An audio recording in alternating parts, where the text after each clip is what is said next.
ठीक. हे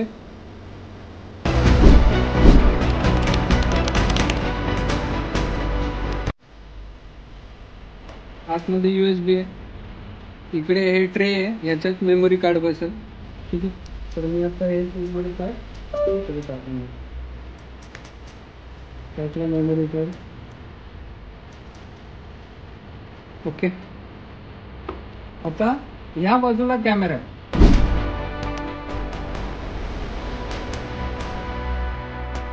दिसेल लेन्स छोटासा आहे, तिकडून नाही दिसणार आहे. इकडे या साईडला लेन्स आहे आणि मागच्या बाजूला आहे ना ती लाईटचं इंडिकेटर. आता मी प्रेस केलं की लाईट आली. ठीक आहे. आता ही लाईट आहे ना ऑटोमॅटिक 2 वेळा ब्लिंक झाली आणि बंद झाली, म्हणजे रेकॉर्डिंग चालू झालं.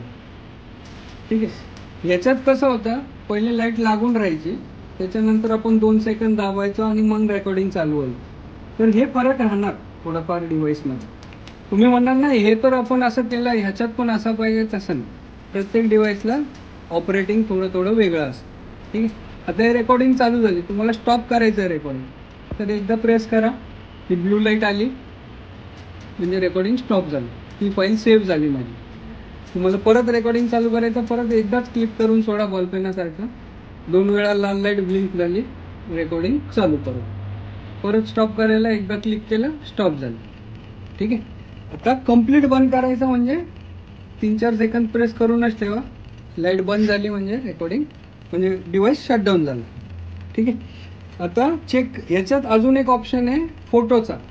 जर कोण म्हणलं का नाही मला फक्त फोटोज काढायचे, तर इकडे एक स्विच आहे याच्यात बारीक.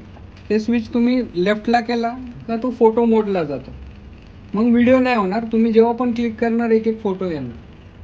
क्लिअर. आता आपण बघू याचं रेकॉर्डिंग आलंय का नाही. ठीक आहे. आता ही लाईट आहे ना ऑटोमॅटिक 2 वेळा ब्लिंक झाली आणि बंद झाली, म्हणजे रेकॉर्डिंग चालू झालं.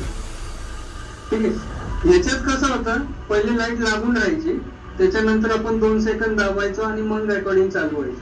तर हे फरक राहणार थोडंफार डिव्हाइस मध्ये. तुम्ही म्हणणार नाही हे तर आपण असं केलं, ह्याच्यात पण असं पाहिजे तसं नाही. प्रत्येक डिव्हाइसला ऑपरेटिंग थोडं वेगळं असतं. ठीक आहे. आता रेकॉर्डिंग चालू झाली, तुम्हाला स्टॉप करायचं रेकॉर्डिंग, तर एकदा